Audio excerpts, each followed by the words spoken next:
ہمیں کوئی خوف نہیں ہے، مر کے اللہ کو جواب دینا ہے۔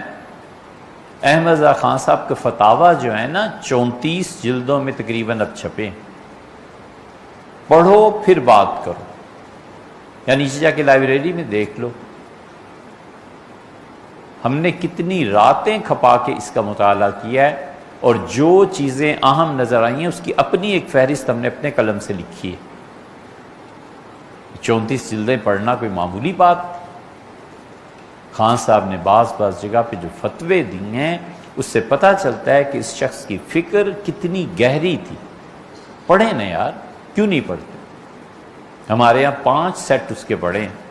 یہ جتنے فتوے کا کام یہاں کرتے ہیں ہم نے سب سے کہا کہ اسے پڑھو، اور کئی جلدیں یہ پڑھ بھی چکے ہیں۔ میں نے کہا اس سے تعصب سے ہٹو، اس ذہن کو کھولو۔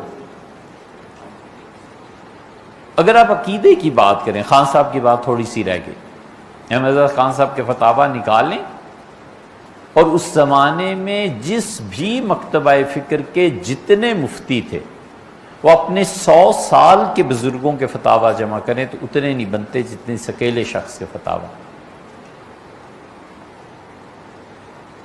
خدا کو جواب دینا ہے یا نہیں؟ بس اتنی بات ہے، مرنا ہے کہ نہیں؟ سوچ سمجھ کے رائے دینی چاہیے۔ خان صاحب نے جتنا کچھ لکھا ہے کسی بھی فرقے اور طبقے کے سارے مل کے 100 سال میں لے آئیں کہ ہمارے بزرگوں نے اتنی جلدیں 5 6 شخصیات کے فتاویٰ اس کے مقابلے میں کچھ نہیں۔ یہ الفاظ اگر محفوظ ہو گئے تو ممکن ہے ایک صدی کب تک چلتے ہیں، لیکن جو تحقیق کرے گا نا وہ اس پہ پہنچے۔